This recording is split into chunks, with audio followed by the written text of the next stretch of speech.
عظمت صحابہ و محبت اہل بیت مسلک اعلیٰ حضرت فیضان حضور سیف اللہ شاہ قادری فیضان حضور تاج الشریعہ علماء اہل سنت نعرہ تکبیر نعرہ رسالت بلا تاخیر حضرت کے بارگاہ میں عریضہ پیش کروں گا کہ اللہ کا پیغام زمانے کو سنا دو، غفلت میں پڑے سوئے ہیں جو انہیں جگا دو، گر چاہو تو پرچم اسلام کو اٹھا کر تم قطرے شبنم کو بھی ایک دریا بنا دیا۔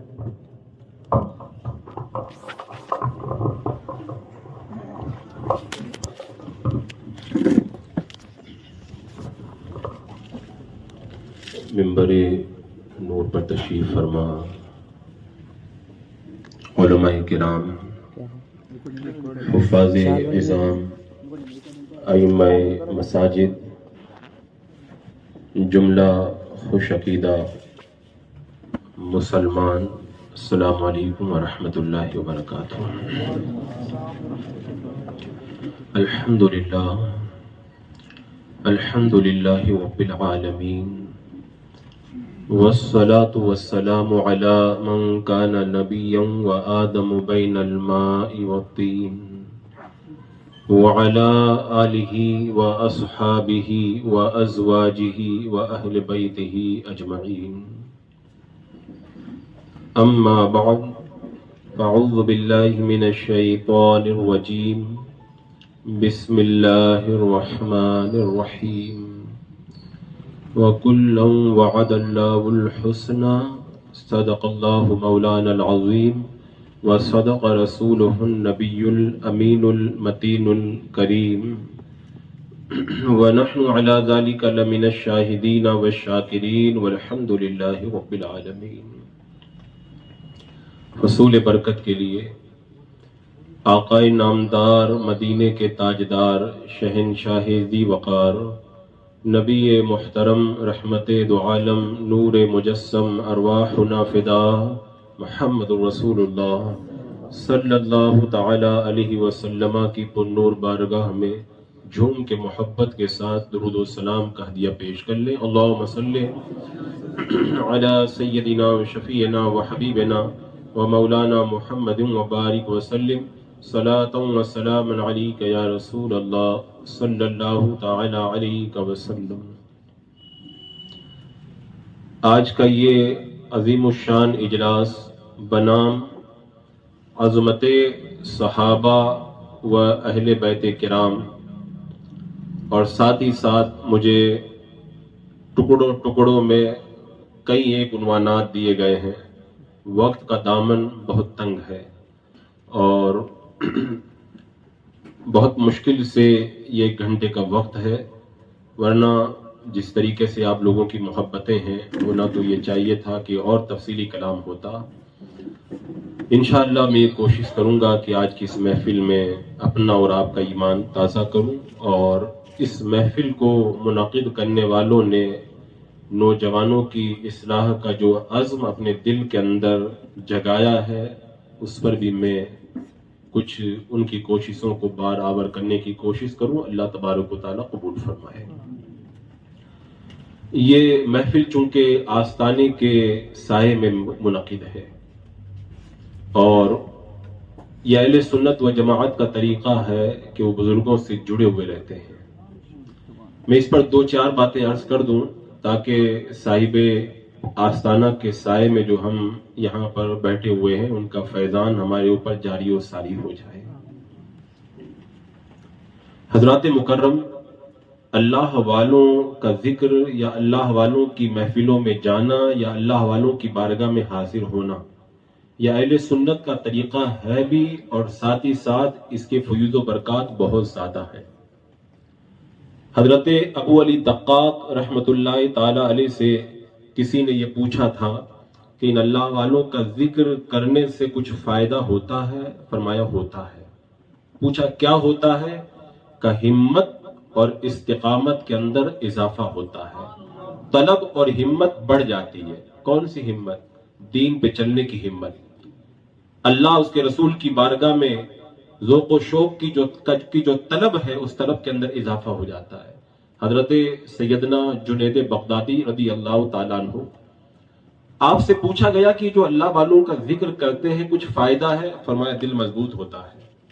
دل مضبوط ہونے کا مطلب یہ ہے کہ دین کے اندر، دل کے اندر قوت آتی ہے۔ سامنے والے نے پوچھا حضور یہ آپ اپنی طرف سے کہہ رہے ہیں کہ کوئی دلیل بھی ہے آپ کے پاس؟ فرمایا قرآن پاک میں موجود ہے۔ اللہ تبارک و تعالی ارشاد فرماتا ہے وَكُلًّا نَقُصُّ عَلَيْكَ مِنْ أَنْبَاءِ الرُّسُلِ مَا نُثَبِّتُ بِهِ فُؤَادَكَ۔ اس آیت کریمہ میں رب نے جو بتایا کہ محبوبین کا ذکر کرنے سے دلوں کے اندر قوت اور استقامت پیدا ہوتی ہے۔ حضرت ابو سلیمان دارانی رحمۃ اللہ علیہ، یہ جو ایک سوال ہے ہم سے کیا جاتا ہے، یہ عرس آپ لوگ مناتے ہو، آستانوں پہ جاتے ہو، 1 سال چلے گئے، 2 سال چلے گئے، 3، یہ 100 سال ہو گئے، آپ لوگ جانا نہیں چھوڑتے، آخر بات کیا ہے؟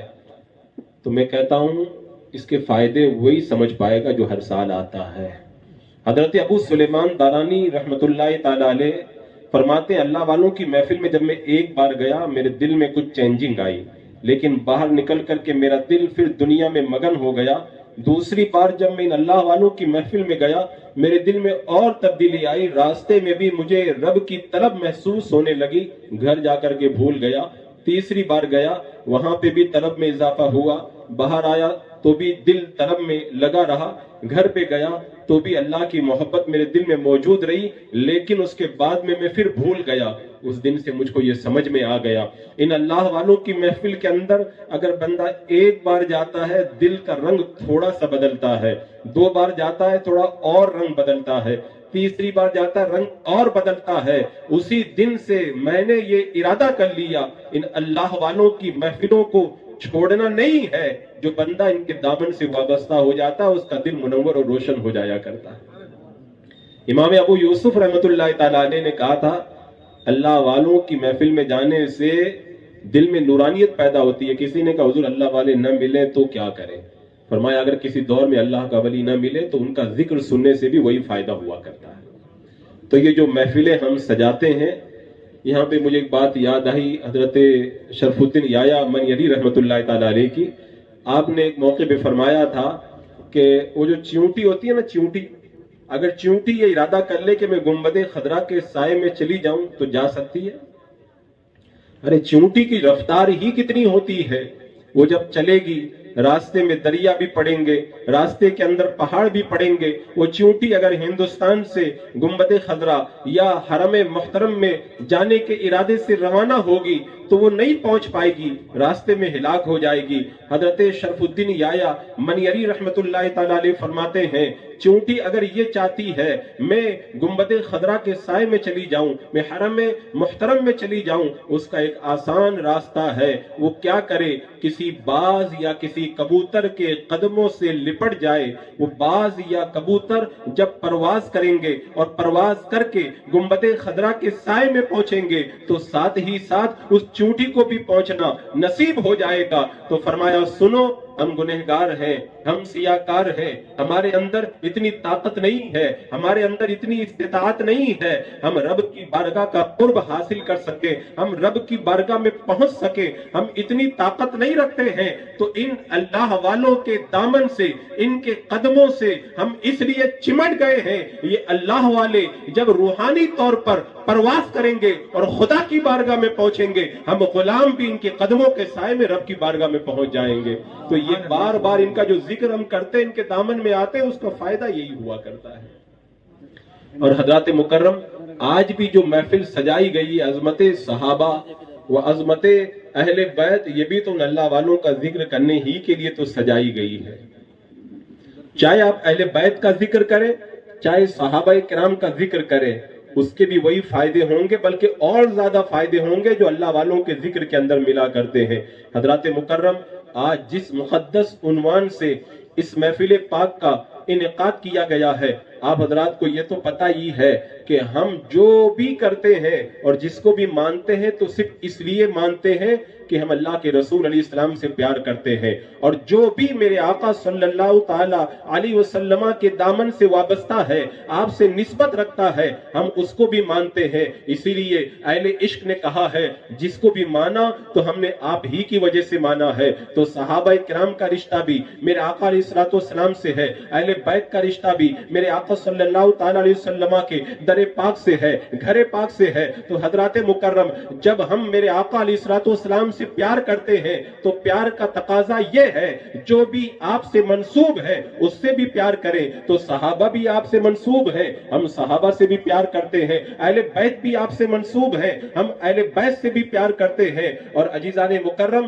یہ صحابہ کرام اور اہل بیت کی وہ مقدس جماعت ہے، جو بندہ ان دونوں میں سے ایک کا بھی دامن چھوڑ دے گا وہ یہاں پر بھی گمراہ ہوگا اور آگے بھی جہنم کا شکار ہو جائے گا۔ اہل سنت و جماعت کا طریقہ یہ ہے، وہ صحابہ سے بھی پیار کرتے ہیں اور اہل بیت سے بھی پیار کرتے ہیں۔ اور ہمارا عقیدہ یہ ہے، کوئی شخص اگر حضرت علی رضی اللہ تعالی عنہ کی محبت میں کسی صحابی کو برا کہے وہ شیعہ رافضی ہے، اور جو کسی صحابی کی محبت میں حضرت علی کو برا کہے وہ ناصبی اور خارجی ہے۔ دونوں کا اہل سنت سے کوئی رشتہ نہیں ہے۔ اہل سنت کون ہوگا؟ میرے امام نے بتا دیا، اہل سنت کا ہے بیڑا پار، اصحاب حضور نجم ہے اور ناؤ ہے اطرت رسول اللہ کی۔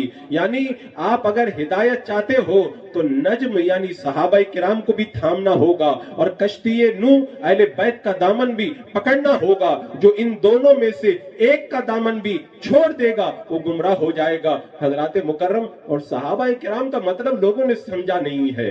معاذ اللہ، جو صحابہ کرام کی شان کے اندر بکواس کرتے ہیں، خاص طور سے حضرت مولا علی، بلا شبہ حضرت مولا علی کی فضیلت بہت زیادہ ہے، بہت زیادہ ہے۔ حضرت علی کا ذکر کرنا بھی عبادت ہے، حضرت علی کا چہرہ دیکھنا بھی عبادت ہے۔ وہ جتنے ہمارے سلاسل ہیں الحمدللہ زیادہ تر سلسلے ہمارے اللہ کے رسول تک جو پہنچتے ہیں حضرت علی رضی اللہ تعالیٰ عنہ کے وسیلے سے پہنچا کرتے ہیں۔ حضرت علی کا مقام بہت بلند ہے، لیکن اگر کوئی حضرت علی رضی اللہ تعالیٰ عنہ کی محبت کے اندر کسی صحابی کے بارے میں غلط جملہ کہتا ہے یا حضرت ابو بکر صدیق، حضرت عمر فاروق سے حضرت علی کو افضل گردانتا ہے یا حضرت امیر معاویہ رضی اللہ تعالیٰ عنہ کو برا کہتا ہے، وہ سنی کبھی بھی نہیں ہو سکتا ہے۔ جو سنی ہوگا وہ قرآن و سنت پہ عمل کرے گا۔ اور میرا رب قرآن پاک میں کیا فرماتا ہے؟ وَكُلًّا وَعَدَ اللَّهُ الْحُسْنَى، اللہ نے سب صحابہ سے حسنہ کا وعدہ کیا ہے۔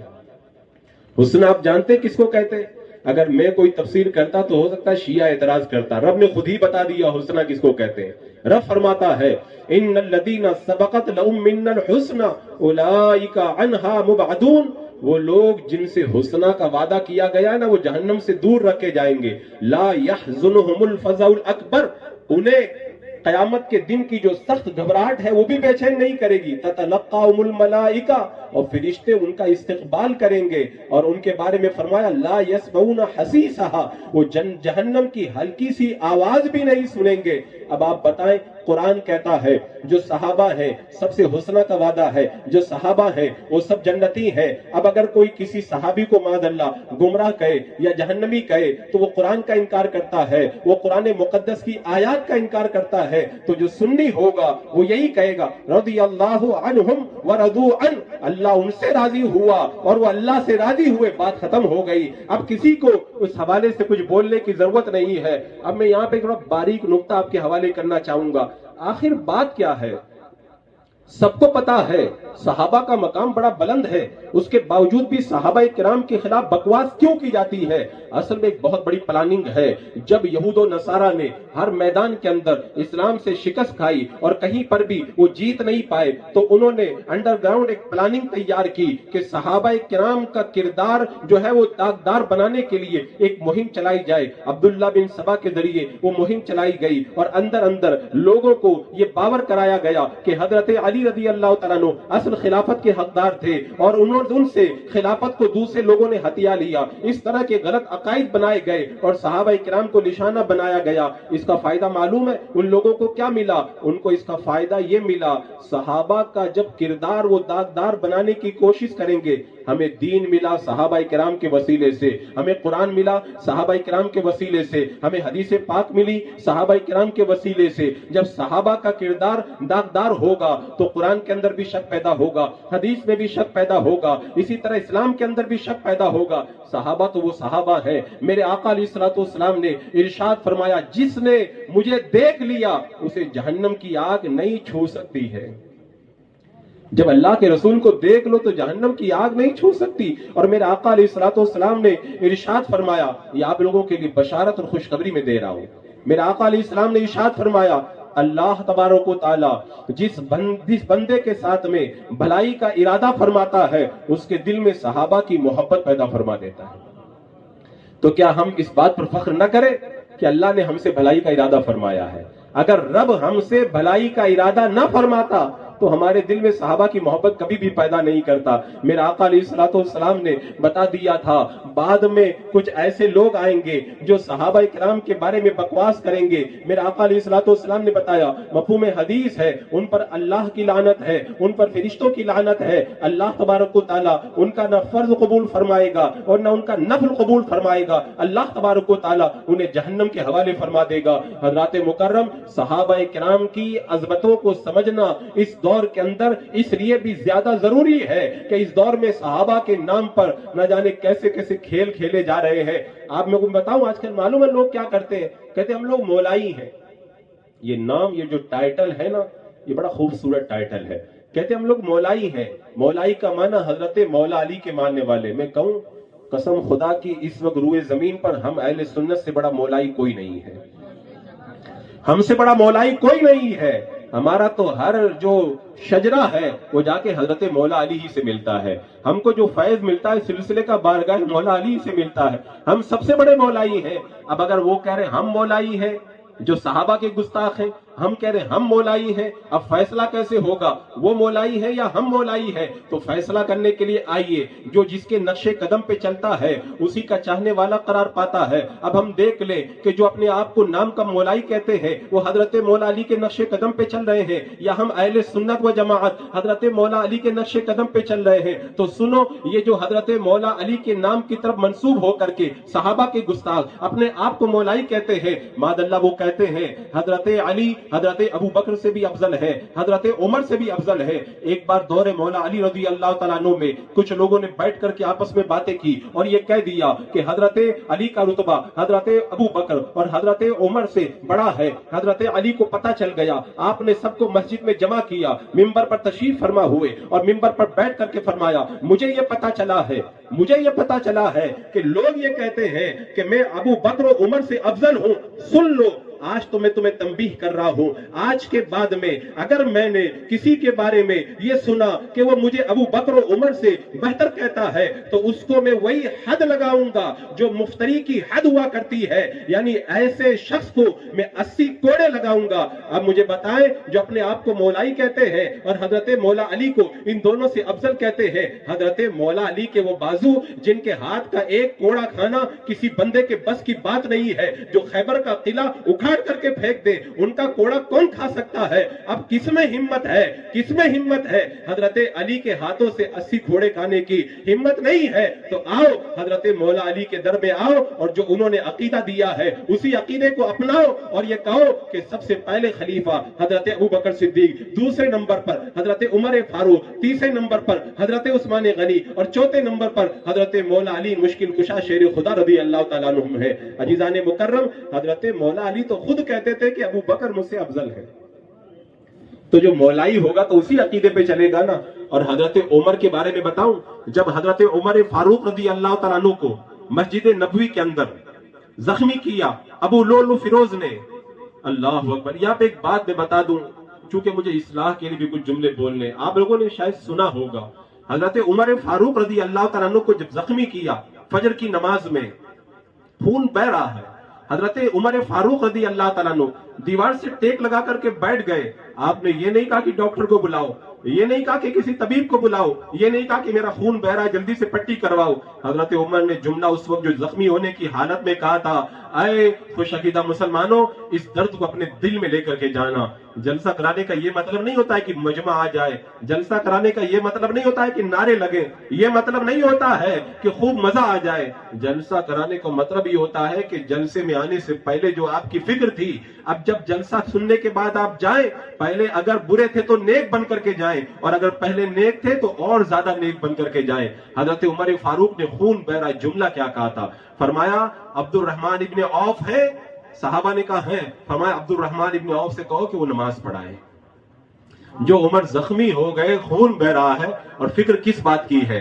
فکر ہے تو نماز کی فکر ہے۔ اور اس کے بعد میں جب آپ کو ہوش آیا، آپ نے یہ نہیں کہا کہ جلدی سے میرے لیے ڈاکٹر کو بلاؤ۔ حضرت عمر نے ہوش آنے کے بعد میں سب سے پہلے کہا تھا مجھے وضو کراؤ، میں نماز ادا کروں گا۔ آئے خوش عقیدہ مسلمانوں، مسلک اعلیٰ حضرت پر چلنے کا دم بھرنے والوں، مسلک اعلیٰ حضرت نے جہاں میں عقیدہ سکھایا ہے وہیں پر عمل بھی سکھایا ہے۔ کبھی نماز کو مت ترک کرنا۔ حضرت عبداللہ ابن عباس رضی اللہ تعالیٰ عنہ نے جب آپ کی آنکھوں کے اندر کچھ تکلیف ہوئی نا، طبیب کو بلایا گیا۔ طبیب نے کہا آنکھوں کا میں علاج تو کر دوں گا، لیکن ایک بات کا خیال رکھنا، آپ وضو نہیں بنا سکتے، نماز نہیں پڑھ سکتے، آپ کو چند وقت کی نماز چھوڑنا پڑے گا۔ حضرت عبداللہ ابن عباس نے کیا جملہ کہا تھا؟ فرمایا ساری زندگی اندھا رہنا گوارا ہے، ایک وقت کی نماز چھوڑنا مجھے گوارا نہیں ہے۔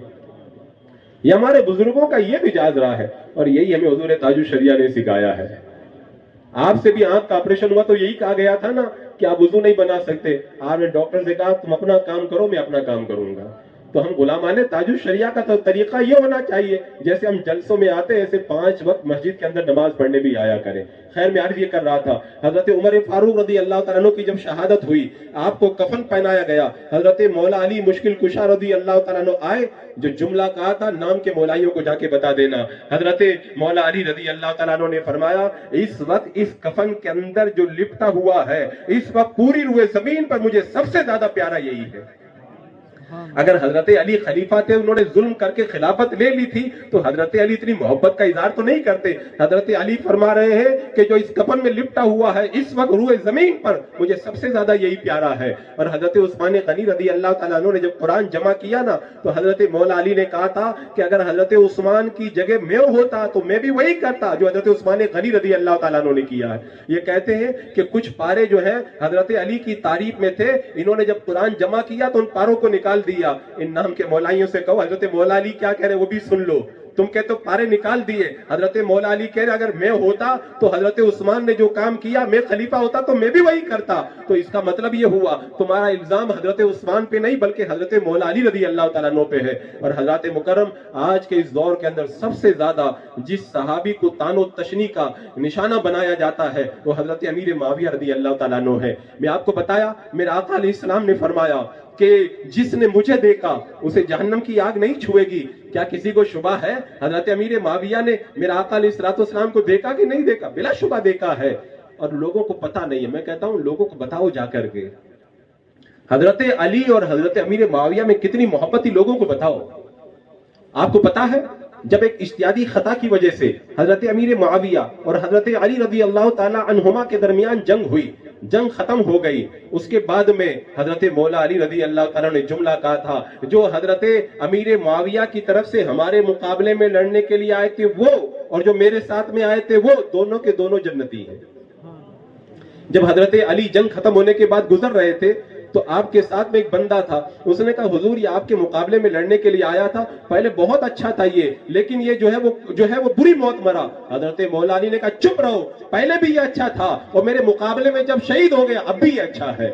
حضرت مولا علی تو یہ مزاج دیا۔ جب جنگ ختم ہو گئی اس کے بعد میں کچھ لوگ کہنے لگے شام کے لوگ برے ہیں، حضرت امیر معاویہ برے ہیں۔ حضرت علی کو پتا چلا، آپ نے قاصد کو بلایا، فرمایا ایک نوشتہ تیار کرو، تا لکھو کہ حضرت امیر معاویہ اور میں میرے بھائی ہیں اور میں ان کا بھائی ہوں، فرمایا اللہ اس کے رسول پر ایمان لانے میں ہم برابر ہیں اور ہمارا خون عثمان کے بارے میں اختلاف ہو گیا ہے، خبردار میرے بھائی عثمان کے بارے میں کوئی برا مت کہنا، میرے بھائی حضرت امیر معاویہ کے بارے میں کوئی برا مت کہنا۔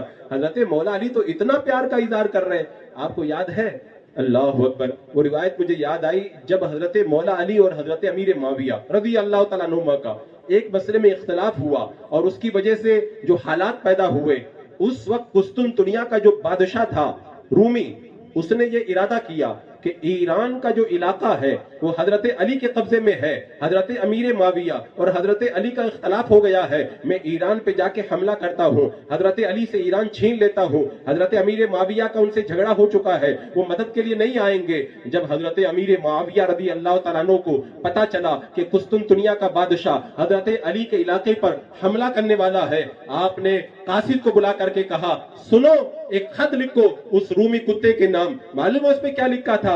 اے قسطنطنیہ کے رومی کتے، مجھے یہ پتا چلا ہے تو حضرت علی کے علاقے ایران پر حملہ کرنا چاہتا ہے، قسم خدا کی اگر تو نے قسطنطنیہ پر حملہ کیا اور حضرت علی تیرے مقابلے کے لیے نکلے تو امیر معاویہ بھی حضرت علی کے ساتھ میں تجھ سے مقابلے کے لیے میدان کے اندر نکل آئے گا۔ یہ مجاز ہمیں صحابہ کرام نے دیا۔ پتہ نہیں لوگوں نے کیسے کہانیاں، یہ شیعوں نے کہانیاں گھڑ گھڑ کر کے اہل سنت کے ذہن کو جو ہے وہ خراب کیا ہے۔ حضرت امیر معاویہ بیٹھے ہوئے ہیں، فرمایا کوئی اگر مجھے حضرت علی کی شان بیان کرے گا میرے سامنے نا، اس کو میں ایک شیر پر 1000 چاندی کے سکے دوں گا۔ ارے کوئی محبت نہ ہو تو ایسا کرتا ہے کیا؟ اب شیر سنانے لگے لوگ، ایک ایک شیر پہ 1000 سکے دینے لگے۔ ایک بندے نے بڑا پیارا شیر پڑھا حضرت علی کی شان میں، جب وہ شیر پڑھا نا حضرت علی، حضرت امیر معاویہ اتنے خوش ہوئے کہ 7000 چاندی کے سکے اس کو تحفے میں عطا فرما دے۔ ایک بار حضرت زرار جو ہے وہ امیر معاویہ رضی اللہ تعالیٰ عنہ کے سامنے حضرت علی کی تعریف کرنے لگے، جب تعریف کرتے کرتے چپ ہو گئے، حضرت امیر معاویہ رو پڑے، آستین سے اپنے آنسو پہنچے اور آنسو پہنچ کر کے کہا تم نے جتنی شان حضرت علی کی بیان کی ہے نا وہ بہت کم ہے، حضرت علی اس سے بھی بہت زیادہ بلند تھے۔ ان کے دل میں اتنا پیار تھا، یہ نفرتیں کہاں سے آئی؟ یہ سارے رافضیوں اور شیعوں کی گھڑی ہوئی کہانیاں ہیں۔ حضرات مکرم جب یہ جنگ ختم ہو گئی ان حضرات کی، اس کے بعد میں حضرت علی کو ایک روایت کا پتہ چلا، غالباً تاریخ دمشق اور ابن عساکر نے اس روایت کو روایت کیا ہے کہ حضرت علی کو پتہ چلا ایک موقع پر میرے آقا صلی اللہ تعالیٰ علیہ وسلم تشریف فرما ہے، ایک عربی آتا ہے، آ کر کے کہتا ہے یا رسول اللہ میں آپ سے جنگ کروں گا میرے آقا علیہ السلام کی بارگاہ میں۔ جب عربی نے کہا کہ میں آپ سے کشتی کروں گا تو حضرت امیر معاویہ وہیں پر بیٹھے ہوئے تھے، اٹھ کر کے کھڑے ہو گئے، کہا کہ یا رسول اللہ مجھے آپ اجازت عطا فرمائے، اس سے میں کشتی کرتا ہوں۔ میرے آقا نے فرمایا کشتی لڑو، اور فرمایا معاویہ کو کوئی مغلوب نہیں کر سکتا، معاویہ کو کوئی ہرا نہیں سکتا۔ حضرت امیر معاویہ کھڑے ہوئے، عربی سے کشتی کی، عربی کو پچاڑ دیا۔ جب حضرت علی نے ایک اجتہادی خطا ہوئی حضرت امیر معاویہ سے، تو حضرت علی کے ساتھ جب جنگ ہوئی آپ کو اس روایت کا پتہ چلا تو حضرت علی نے کہا کاش مجھے یہ حدیث پہلے پتہ چل گئی ہوتی تو میں امیر معاویہ سے کبھی مقابلہ میں نہیں کرتا۔ اتنے پاکیزہ دن حضرت امام حسن رضی اللہ تعالیٰ عنہ حضرت امیر معاویہ کی بارگاہ میں جب گئے، حضرت امیر معاویہ ہاتھ باندھ کے کھڑے ہو گئے۔ لوگوں نے کہا اب ان کا ادب اتنا کیوں کر رہے ہیں؟ کہا اس لیے کہ ان کی شکل مصطفیٰ جہان رحمت سے بہت ملتی ہے، اس لیے میں ادب کر رہا ہوں۔ اور اس کے بعد میں کہا امام حسن آج میں آپ کو اتنا بڑا نذرانہ دوں گا، اتنا بڑا نذرانہ دوں گا، آج تک کسی کو میں نے اتنا بڑا نذرانہ نہیں دیا۔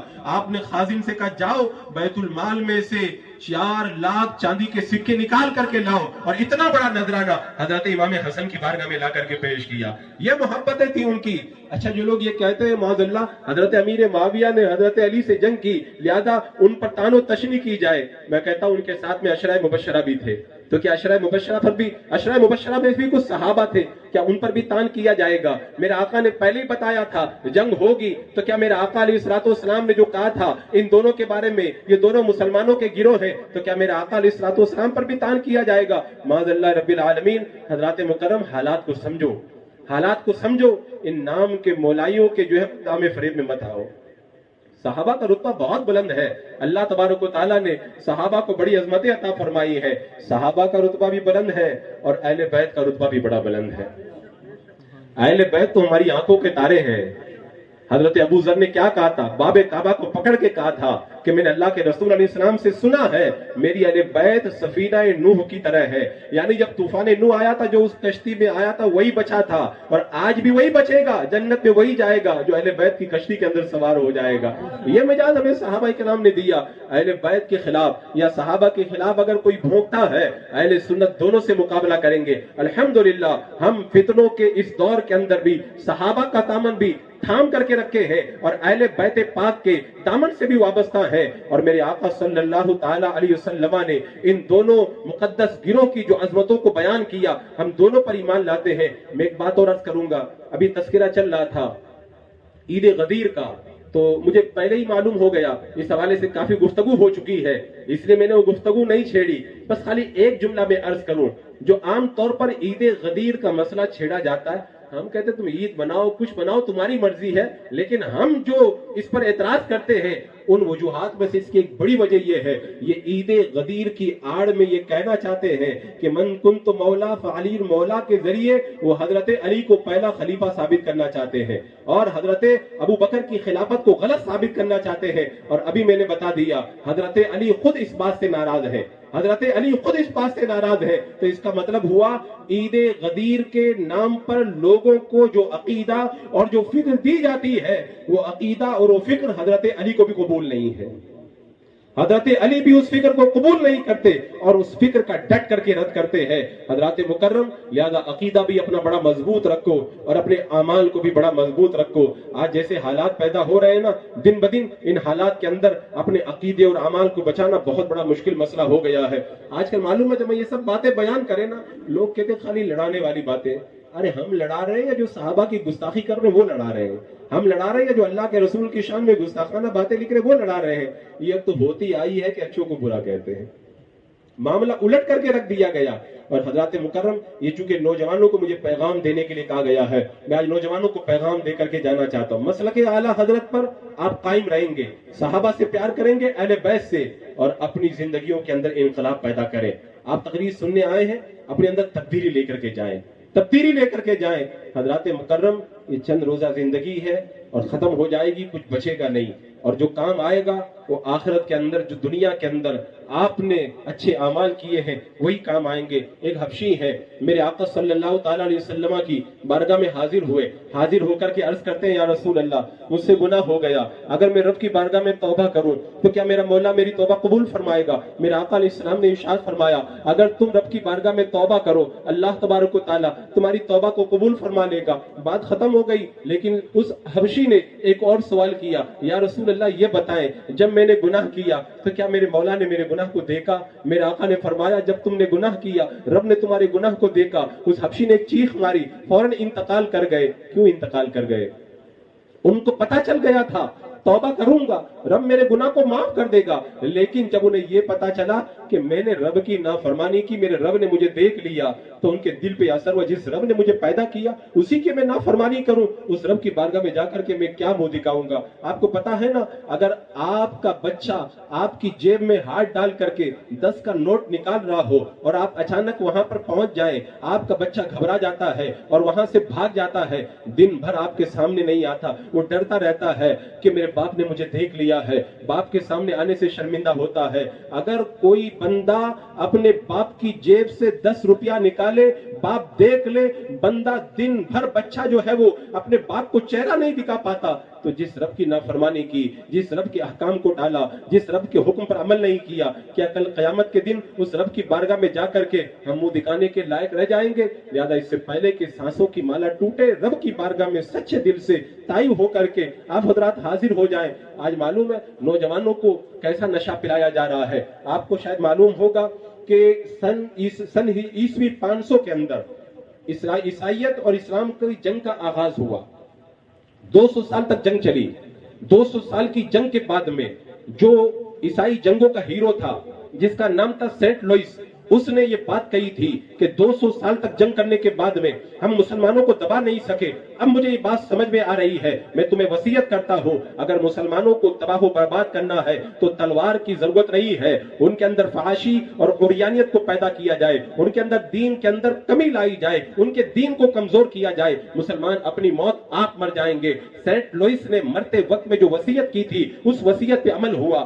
آج معاشرے کے اندر پھیلی ہوئی ساری گندگی، آج معاشرے کے اندر پھیلا ہوا سارا جتنا بھی بگاڑ ہے اسی سینٹ لوئس کی وصیت کے اوپر عمل کا نتیجہ ہے. آج آپ دیکھو آج ہماری نگاہیں کتنی آوارہ ہو رہی ہے. موبائل کھولو تو گندگی ہے، اگر ہم باہر نکلو تو روڈ پہ گندگی نظر آتی ہے، اگر ہم اخبار پڑھے تو اخبار میں گندگی نظر آتی ہے. اس بدبخت نے مرتے وقت میں مسلمانوں کو برباد کرنے کے لیے جو فارمولا دیا تھا اس فارمولے پہ عمل ہوا. اور حضرات مکرم معلوم ہے کتنا سنگین جرم ہے. ایک بزرگ حضرت ابو بکر قطانی کے کے بارے میں نے روایت کے اندر یہ پڑھا تھا، انہوں نے اپنے ایک شاگرد کو موت کے بعد میں خواب میں دیکھا، پوچھا رب کی بارگاہ میں جب تمہاری پیشی ہوئی تو اللہ تبارک و تعالیٰ کی بارگاہ میں تمہارا کیا بنا؟ کہ رب کی بارگاہ میں جب میں پہنچا، رب نے فرمایا بندے بتا تو نے فلاں گناہ کیا ہے؟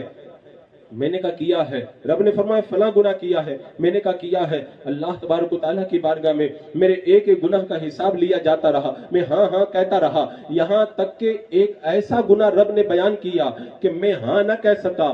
3 یا 30 سال تک رب کی بارگاہ میں کھڑے رہا، مجھے شرم آئی ہاں کہتے ہوئے، میرے چہرے کا گوشت گل کر کے زمین پر گر گیا، یہاں تک کہ رب کو میرے اوپر رحم آیا، رب نے مجھے معاف کر دیا۔ اس بزرگ نے خواب میں پوچھا بتاؤ آخر کون سا ایسا گناہ تھا کہ تم 30 یا 3 سال تک اللہ کی بارگاہ میں ہاں نہیں کہہ سکے؟ اس بزرگ نے بتایا حضور میں نے ایک بار ایک خوبصورت بچے کو بری نظر سے دیکھ لیا تھا، وہی گناہ جب رب کی بارگاہ میں میرا پیش ہوا میں ہاں نہ کہہ سکا۔ اب آپ مجھے بتائیں اگر کوئی بندہ زندگی کے اندر ایک بار کسی کو بری نظر سے دیکھ لے، اللہ کی بارگاہ میں اتنی سخت پیشی ہوتی ہے۔ جو موبائل پر روزانہ ویڈیو دیکھے، طرح طرح کی گندگیاں دیکھے، موبائل کے اندر فلمیں دیکھے، گانے سنے اور غلط طریقے سے نگاہوں کو آوارہ کرے، کیا رب کی بارگاہ میں جب پیشی ہوگی رب سوال کرے گا؟ کیا بندہ جواب دینے کی طاقت رکھے گا؟ کیا رب کی بارگاہ کے اندر بندہ ہاں کہہ سکے گا؟ حضرات مکرم آج وقت ہے، آج جو کرنا ہے وہ کر لو، اپنی زندگیوں میں انقلاب پیدا کر دو، کیونکہ پھر وقت جب گزر جائے گا تو پھر دوبارہ کچھ نہیں کر سکو گے۔ ابھی میں نے راستے کے اندر ایک بڑی عجیب و غریب بات میں نے پڑھی، میرے دل پر اس کا بڑا اثر ہوا۔ آپ کو پتا ہے نا، آپ جب سفر میں جاتے ہیں اور بیٹری کا جو چارج ہے اگر 5% رہ جائے تو آپ کیا کرتے ہیں؟ آپ گیم کھیلیں گے، اس کے اندر فالتو کام کریں گے، آپ بچا کے رکھیں گے کہ ابھی تو تھوڑا سا چارج رہ گیا ہے، اب سفر میں ختم ہو گیا تو میں کیا کروں گا؟ یہ جو ہماری زندگی ہے نا ایک سفر ہے، اور ہمارا چارج دن بدن ختم ہو رہا ہے۔ 60 سال کے تھے، 50 سال کے جو ہو گئے ان کا صرف تھوڑا سا چارج بچا ہے، جو 55 سال کے ہو گئے اور کم چارج بچا ہے۔ اگر موبائل میں چارج تھوڑا سا بچ جائے تو ہم بچا کے رکھتے ہیں، اور ہماری زندگی کا سارا چارج ختم ہونے کو آیا ہے، اور اس کے باوجود بھی ہم زندگی کو گناہوں کے اندر لگا کر کے برباد کریں، یہ بتاؤ ہلاکت والی بات ہے کہ نہیں ہے؟ حضرات مکرم، میرے آقا صلی اللہ تعالی علیہ وسلم کے صحابہ کا جب ذکر کر رہے ہو تو میں نے ایک بزرگ سے سنا تھا، وہ فرماتے ہیں کہ اگر کامیاب ہونا ہے کسی بھی ایک صحابی کی زندگی کو اپنا لو، کامیاب ہو جاؤ گے۔ کسی بھی ایک صحابی کی زندگی کو اپنا لو، کامیاب ہو جاؤ گے۔ اور صحابہ کی زندگیوں کو آپ پڑھ کر کے دیکھیں، صحابہ کی زندگیاں کیسی تھی۔ حضرت ابو ذر غفاری رضی اللہ تعالیٰ عنہ کا جب انتقال ہوا تو صحابہ کرام حضرت ابو ذر غفاری کے گھر پہ گئے، اور گھر پہ جانے کے بعد میں کہا یہ بتاؤ کہ ابو ذر غفاری رضی اللہ تعالیٰ عنہ کا عمل کیا تھا؟ ان کی بیوی نے بتایا ابو ذر غفاری کا عمل یہی تھا، یہ مکان کا کونا ہے، کونے میں بیٹھ جاتے تھے، اپنی گردن جھکا لیتے تھے، دن بھر غور و فکر کیا کرتے تھے۔ مطلب کیا ہوا؟ یعنی بندہ روزانہ اپنے اعمال کا جائزہ لیتا رہے، میں نے اچھے کام کیے یا برے کام کیے۔ جب روزانہ جائزہ لے گا فائدہ کیا ہوگا معلوم ہے آپ لوگوں کو؟ فائدہ اس کا یہ ہوگا کہ اگر قیامت کے دن حساب ہوا، نیکیاں کم پڑ گئی تو بڑھا نہیں سکتے، روزانہ حساب کرو گے نیکیاں کم ہے، اور جائزہ لو گے تو جو نیکیاں کم ہو گئی ہیں ان کے اندر اضافہ کرنے کا آپ کے پاس میں چانس موجود رہے گا، آپ کے پاس کے اندر موقع موجود رہے گا۔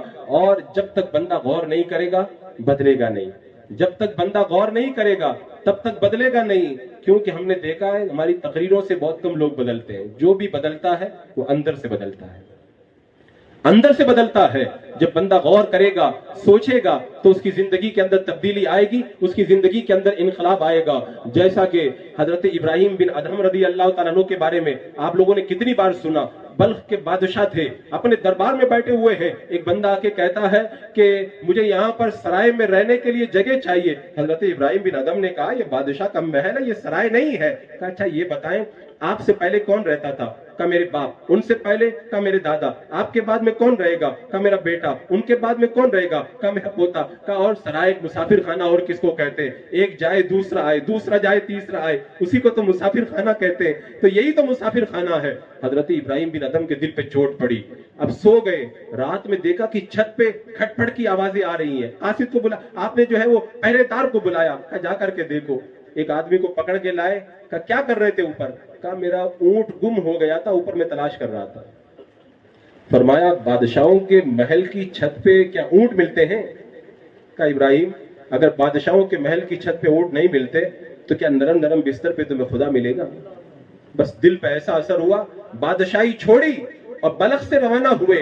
ابھی مرو نہیں پہنچے تھے اللہ نے ان کو ولی بنا دیا.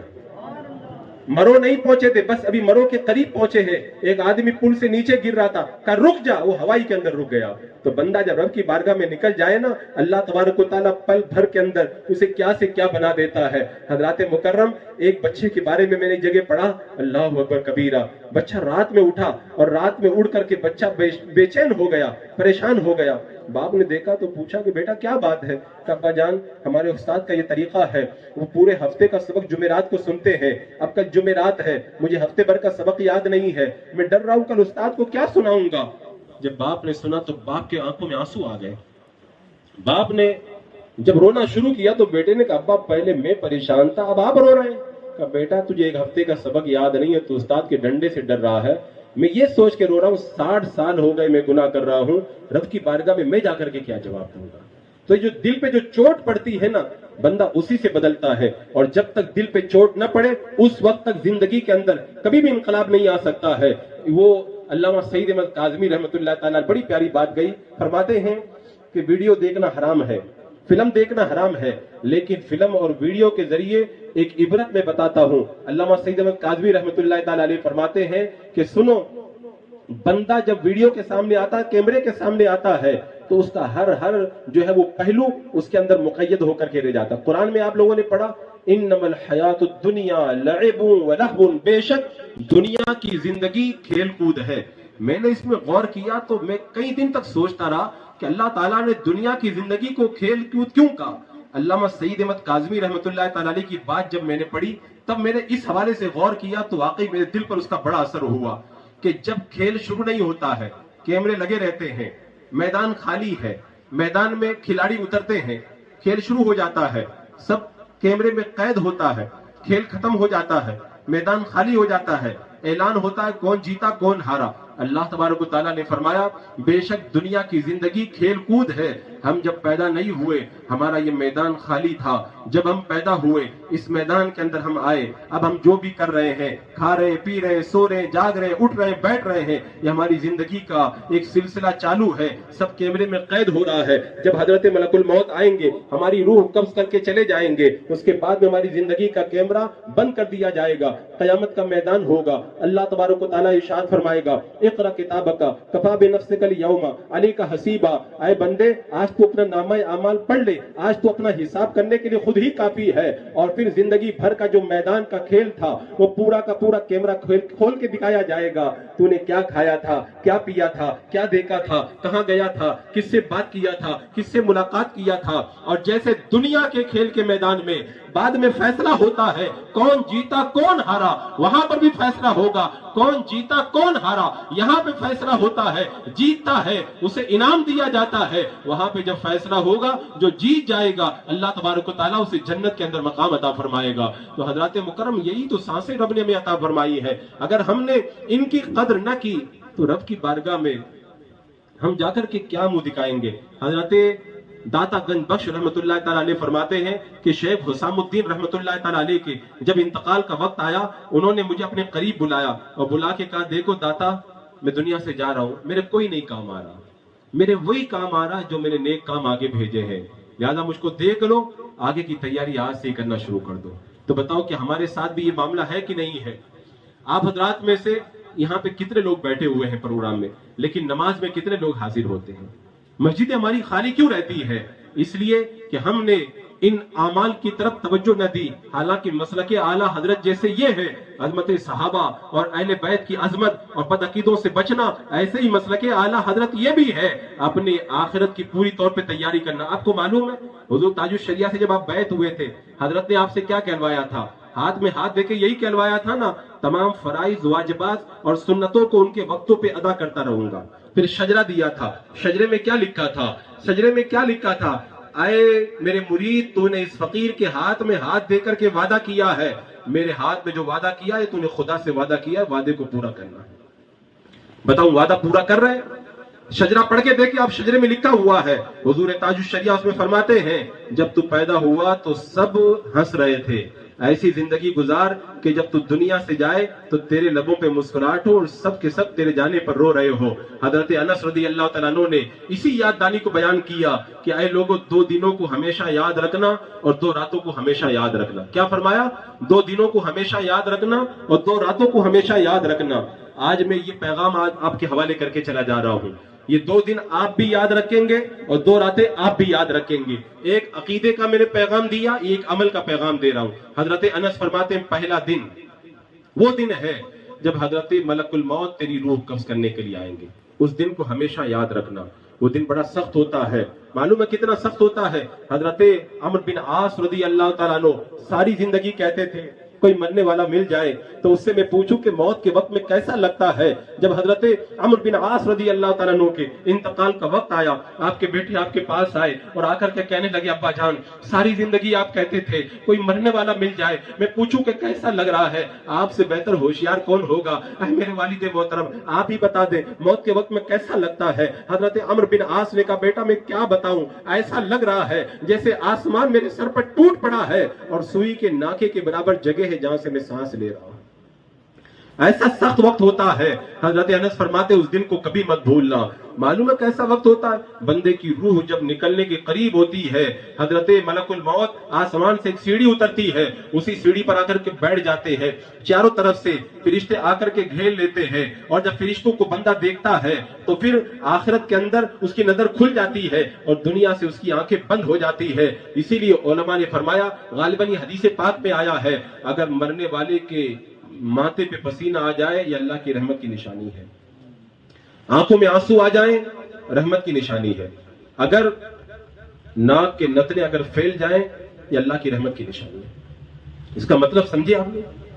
کیونکہ جب مرنے والا بندہ ملک الموت کو دیکھ لیتا ہے تو پھر جنت میں اس کا جو مقام ہے یا جہنم میں جو اس کا مقام ہے اسے دکھا دیا جاتا ہے۔ تو بندہ جب دیکھتا ہے کہ میں ایمان پہ جا رہا ہوں، اللہ تعالیٰ نے میرے لیے جنت کو تیار کر کے رکھا ہے، بندے کو بڑی شرمندگی ہوتی ہے، اللہ نے اتنا عظیم مقام میرے لیے تیار کر کے رکھا اور میں ساری زندگی رب کی نافرمانی کرتا رہا۔ وہ شرم سے پانی پانی ہو جاتا ہے، آنکھوں میں آنسو آ جاتے ہیں اور پیشانی پہ پسینہ آ جاتا ہے اور شرم کی وجہ سے نتنے پھیل جاتے ہیں۔ اور حدیث پاک میں آتا ہے کہ اگر مرنے والے کا گلا رند جائے، چہرہ پھیکا پڑ جائے، چہرہ کالا پڑ جائے اور گلے سے جو ہے وہ ڈرامنی آوازیں آنے لگے تو سمجھ جاؤ کہ اللہ کے عذاب کی نشانی ہے۔ یعنی اس کا مطلب یہ ہے وہ جہنم میں جب اپنا مقام دیکھتا ہے موت کے وقت میں تو پھر وہ ایسی حرکتیں کرنے لگتا ہے۔ تو حضرت انس فرماتے ہیں 2 دنوں کو کبھی مت بھولنا۔ پہلا دن وہ دن جب ہماری موت کا وقت ہوگا، حضرت ملک الموت ہماری روح قبض کرنے کے لیے آئیں گے۔ یہاں پہ جتنے لوگ موجود ہیں کیا کوئی ایسا بندہ ہے جس کے پاس میں حضرت ملک الموت نہیں آئیں گے؟ کوئی ہے ایسا؟ کوئی ہو تو ہاتھ اٹھا کے بتائے کہ نہیں آئیں گے جن کے پاس میں۔ ارے حدیث پاک میں تو آتا ہے حضرت ملک الموت روزانہ دن میں 5 مرتبہ سب کا چہرہ دیکھتے ہیں۔ ایک جگہ میں نے پڑھا تھا کہ جو اچانک یہ جھرجھری آ جاتی ہے، آدمی بیٹے بیٹے سے جو جھرجھرا جاتا ہے، اس کی وجہ یہ ہوتی ہے کہ روح کی نظر حضرت ملک الموت پہ پڑ جاتی ہے، اس لیے جھرجھری طاری ہو جاتی ہے۔ تو حضرت ملک الموت ہمیں دیکھتے رہتے، ہم انہیں نہیں دیکھ پاتے۔ وہ دن آئے گا، اس دن کو کبھی مت بھولنا۔ بھولیں گے آپ لوگ؟ اس دن کی تیاری رکھنا۔ اس کے بعد میں حضرت انس فرماتے دوسرا دن، اس دن کو کبھی مت بھولنا جب اللہ کی بارگاہ میں تمہاری پیشی ہوگی، جب اللہ کی بارگاہ میں حاضری ہوگی۔ آپ مجھے بتائیں اگر کوئی چور ہوتا ہے جج کے یہاں جب اس کی پیشی ہوتی ہے نا، دوسرے دن رات بھر وہ بے چین رہتا ہے، تو بتاؤ جب خدا کی بارگاہ میں ہماری پیشی ہوگی تو ہمارا کیا بنے گا؟ معلوم ہے کیا بنے گا؟ حضرت امام غزالی رحمت اللہ تعالیٰ علیہ کو موت کے بعد کسی نے خواب میں دیکھا تو پوچھا کہ بتائیے آپ کے ساتھ میں رب نے کیا معاملہ کیا؟ فرمایا رب کی بارگاہ میں میری نمازیں پیش ہوئی، رب نے فرمایا یہ بھی قبول نہیں ہوئی، میں نے روزوں کو پیش کیا، کہا یہ بھی نہیں کام، یہ بھی جو ہے قبول نہیں ہوئی، میں نے سارے اعمال کو پیش کیا، اب میرا دل ڈوبنے لگا، آخر میں رب کو رحم آیا۔ فرمایا غزالی یاد کرو ایک بار تم بغداد کے بازار سے گزر رہے تھے، سردی کا موسم تھا، بلی ٹھٹر رہی تھی، تم کو رحم آ گیا، تم نے اللہ تبارک و تعالیٰ نے ارشاد فرمایا، وہ جو بلی والا واقعہ امام شبلی رحمت اللہ تعالیٰ علیہ کا ہے، رب نے فرمایا غزالی یاد کرو ایک بار تم کتاب لکھ رہے تھے اور ایک مکھی آئی، سیاہی بیٹھ کر کے سیاہی پینے لگی، تم نے کہا کہ یہ سیاہی پی رہی ہے لہذا اس کو اڑانا نہیں چاہیے، تم نے مکھی پر اس دن رحم کیا، آج میں تم پہ رحم کرتا ہوں، تمہیں جنت عطا فرماتا ہوں۔ تو رب کی بارگاہ کی پیشی کا معاملہ بڑا جو ہے وہ بہت ہی اہم معاملہ ہے، فرمایا اس دن کو کبھی مت بھولنا۔ اس کے بعد میں حضرت انس فرماتے 2 راتوں کو کبھی مت بھولنا۔ پہلی رات وہ رات جسے قبر کی پہلی رات کہتے ہیں. سب کچھ جس کے بارے میں اعلیٰ سرکار نے فرمایا نا، اندھیرا گھر، اکیلی جان، دم گھٹتا، دل اکتاتا، خدا کو یاد کر پیارے، وہ ساتھ آنے والی ہے، سب کی آئے گی. آج ہم یہاں پہ بیٹھے ہیں، ہماری نگاہیں دنیا میں کھل رہی ہیں، ایک دن وہ آئے گا ہماری آنکھیں قبر کے اندر کھلیں گی. اس دن کو یاد رکھو. معلوم اس وقت کیسا معاملہ ہوگا. یہاں پہ ایک ایمان تازہ کرنے کے لیے ایک بات بتاؤں، بندے کو جب قبر میں رکھا جاتا ہے، چاہے کسی بھی وقت میں رکھا جائے، لیکن بندہ اگر نمازی ہے، جب فرشتے آتے ہیں آ کر کے اس کو اٹھاتے، وہ کہتا ہے ہٹ جاؤ، ابھی میں نے عصر کی نماز نہیں پڑھی ہے، مجھے عصر کی نماز پڑھنے دو. اس لیے کہ مرنے والے بندے کو ایسا لگتا ہے جیسے سورج ڈوب رہا ہے اور میں سو گیا تھا، میں نے عصر کی نماز نہیں ادا کی ہے. اور بندہ جب نماز نہیں پڑھے گا تو کیسے کیا کہے گا. تو یہ قبر کی جو پہلی رات ہے، بڑی جو ہے وہ اہم رات ہے. حضرت انس فرماتے ہیں اس رات کو کبھی مت بھولنا. اور اس کے بعد میں حضرت انس فرماتے ہیں دوسری اہم رات، اس کو کبھی مت بھولنا. یہ وہ رات ہے جسے قبر کی آخری رات کہتے ہیں. جب قبر کے دن ختم ہو جائیں گے، صبح قیامت آنے والی ہوگی، یہ آخری رات بڑی اہم رات ہے. تو حضرات مکرم راتوں کے لیے تیاری کرو. ایک بات میں اور عرض کروں، روزانہ آپ لوگ جائزہ لو کہ اللہ آپ سے راضی ہے کہ اللہ آپ سے ناراض ہے. آپ پتہ لگا سکتے ہو کہ اللہ آپ سے راضی ہے کہ ناراض ہے؟ پتہ لگا سکتے ہو؟ میں ایک طریقہ بتاتا ہوں، اس طریقے پہ عمل کرو گے آپ کو روزانہ پتہ چل جائے گا کہ آج اللہ ہم سے راضی تھا یا اللہ ہم سے ناراض. حضرت شیخ عبد الواحد کے بارے میں بھی یہ روایت ہے، ابو سلیمان دارانی کے بارے میں بھی یہ روایت ہے. فرماتے ہیں کہ جب رب مجھے یاد کرتا ہے مجھے پتہ چل جاتا ہے. فرمایا کیسے؟ کہ اللہ تعالیٰ نے فرمایا فَاذْكُرُونِي أَذْكُرْكُمْ، تم مجھے یاد کرو میں تمہارا چرچا کروں گا. تو جب میں اللہ کو یاد کرتا مجھے پتہ چل جاتا ہے کہ رب نے میرا ذکر کیا ہے. تو آپ اگر پتہ لگانا چاہیں کہ اللہ آپ سے راضی ہے تو ناراض ہے، دو حدیثوں کی روشنی میں سمجھے. میرا آقا علیہ السلام نے ارشاد فرمایا علامت اعراض اللہ عن العبد اشتغالہ بما لا یعنیہ، بندے کا فضول کاموں کے اندر پڑ جانا یہ اس بات کی نشانی ہے کہ اللہ اس سے ناراض ہے، اللہ کی رحمتوں نے اس سے اعراض کر لیا ہے. اگر آپ موبائل میں فالتو کام کر رہے ہیں سمجھ جاؤ رب آپ سے ناراض ہے. مسجد سے اذان کی آواز آ رہی ہے، آپ جو ہے نماز پڑھنے نہیں جا رہے، سمجھ جاؤ رب آپ سے ناراض ہے. آپ فلم دیکھ رہے ہیں، سمجھ جاؤ رب آپ سے بھی ناراض ہے. آپ گناہ کا کام کر رہے ہیں، سمجھ جاؤ رب آپ سے ناراض ہے. لیکن میرے آقا علیہ السلام نے ارشاد فرمایا اذا اراد اللہ بخیر عبدا استعملہ، اللہ تبارک و تعالی جب کسی بندے کے ساتھ میں بھلائی کا ارادہ کرتا ہے اسے نیک کام پر لگا دیتا ہے. اگر آپ نماز پڑھنے جا رہے ہیں سمجھ جاؤ رب آپ سے ناراض ہے. آپ سچ بول رہے ہیں رب آپ سے راضی ہے. آپ نماز پڑھنے جا رہے ہیں سمجھ جاؤ کہ رب آپ سے راضی ہے.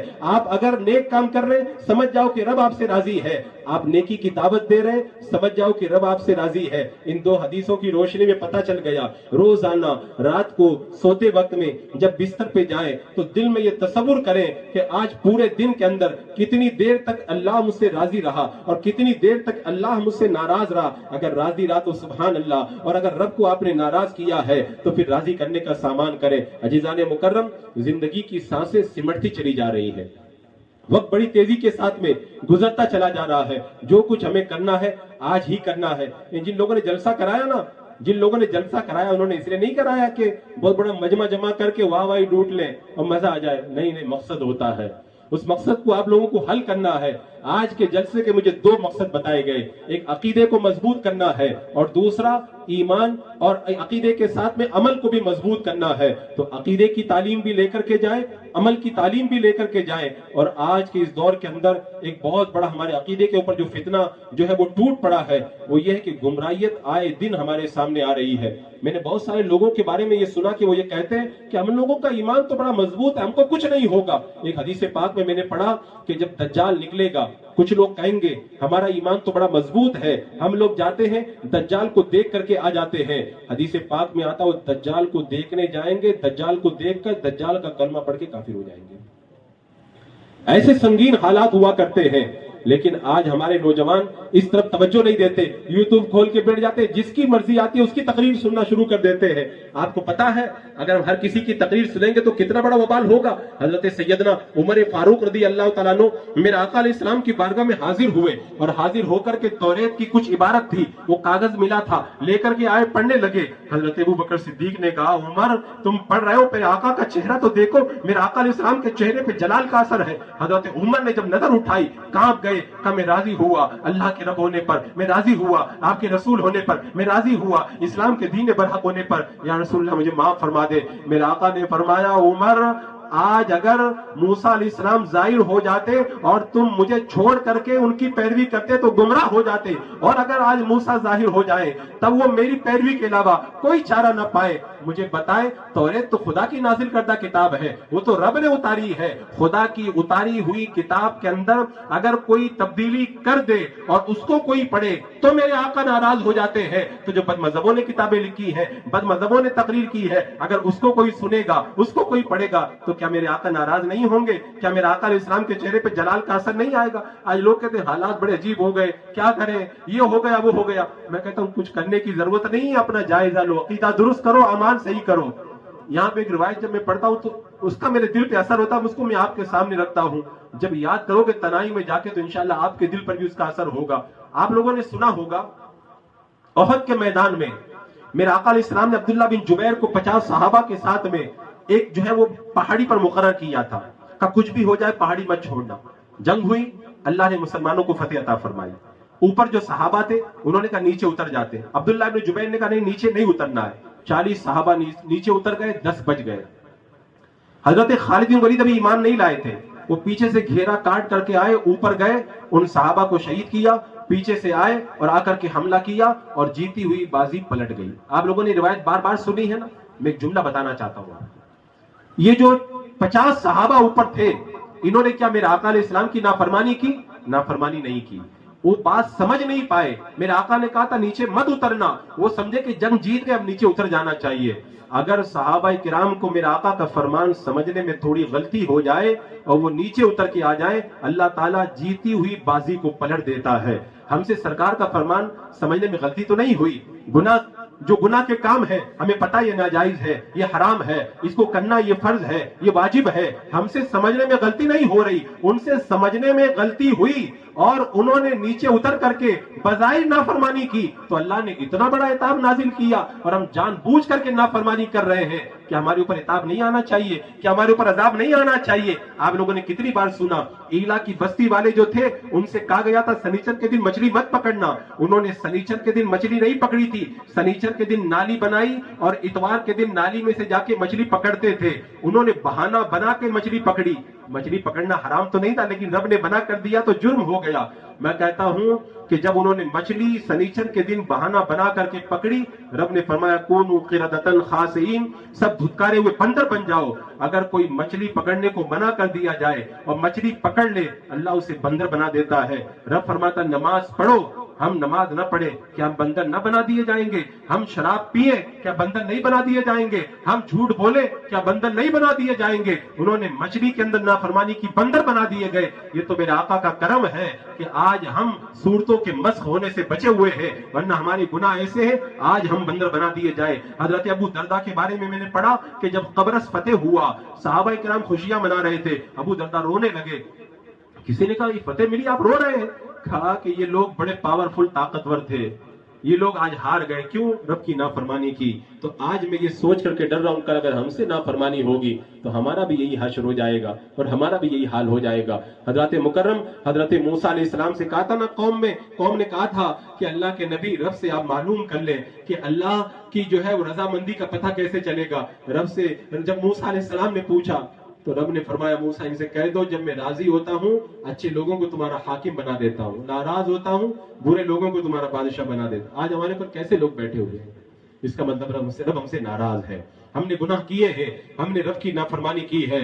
لہذا آج کے اس آستانے کے سائے میں پروگرام کے اندر شرکت کرنے والوں وعدہ کرو جیسے تم نے آج یہ مجمع سجایا ہے اسی طرح اپنے چہرے پہ داڑھی بھی سجائیں گے۔ کتنے لوگ وعدہ کرتے ہیں کہ انشاءاللہ اپنے چہرے پہ داڑھی سجائیں گے؟ کتنے لوگ وعدہ کرتے ہیں؟ انشاءاللہ اللہ تبارک و تعالیٰ گواہ ہے، انشاءاللہ اگر آپ پکا وعدہ کریں گے اللہ تبارک و تعالیٰ آپ کو توفیق عطا فرمائے گا۔ یعنی اس کا مطلب چند ہی لوگ، ماشاءاللہ کافی لوگ یہاں پر بات شرائیں، مجھے دیکھ کر کے بڑی خوشی ہوئی۔ آپ نے محفل سجائی، اللہ تعالیٰ آپ کو چہرے پر جو ہے وہ سنت مصطفیٰ سجانے کی توفیق عطا فرمائے۔ آپ نے عظمت صحابہ کانفرنس، عظمت اہل بیت کانفرنس کی، اللہ تبارک و تعالیٰ صحابہ اور اہل بیت کے طریقے پہ چلنے کی توفیق بھی آپ کو عطا فرمائے۔ اور ان کا طریقہ کیا ہے؟